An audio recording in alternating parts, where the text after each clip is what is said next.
Rose Red, ayan mga ginamit kong tinta mga idol, napaka-solid na mga yan. Yun, magandang buhay na naman po sa inyo mga idols ko.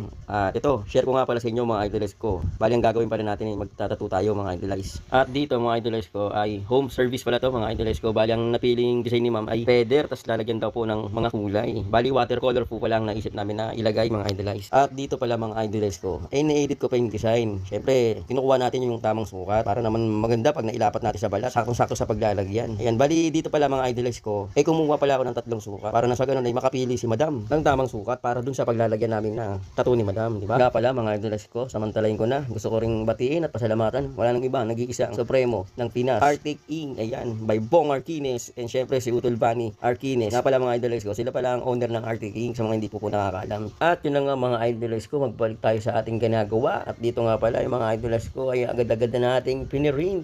Ayan.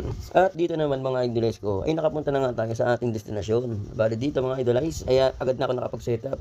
Pasensya na kayo, hindi ko na nakuha na yung ating setup. At ito, nagpa-video na lang tayo kay madam. At dito mga idols ko, ay nag-insist sila tayo. Agad na natin nilatag yung mga gamit natin para naman tuloy-tuloy ang ating trabaho. At finally mga idols ko, nailapat na rin natin. At buti na lamang sumakto sa kanyang balat. At sinimulan na nga natin mga idols ko. At dito nagsarili na nga ako ng video mga idols. Mahirap talaga pag walang taga-video, no? Nilagay ko na lang yung cellphone sa Miguel D. At yan, tuloy-tuloy na nga ang trabaho. Bali mga idols ko, ano nga pala ang ginamit ko ng needle? Gumamit nga pala ako dito ng cartridge Artec needle. Ayan, bali gumamit muna ako dito ng 7 Magnum and 9 RS. Napaka-solid naman talaga ng Artec cartridge needle. Napakadaling papasukin sa balat, syempre quality. At mura, presyong pangmasa. O di ba? Ano ba bang hanapin mo? Artec cartridge needle by Bani Arquines. At ganoon din syempre sa Arctic Ink. Napakadaling papasukin lalo na sa mga baguhan. Hindi kayo pahihirapan magpapasok ng tinta sa balat. Kaya ano pa bang hinahantay mo? Arctic Ink na ang gamitin mo. Sigurado quality ang gawa mo by Bong Arquines. At finally mga idols ko ay natapos na nga tayo. Bali yan, very satisfied naman si madam sa ating gawa. At gumamit nga pala ako dyan ng mga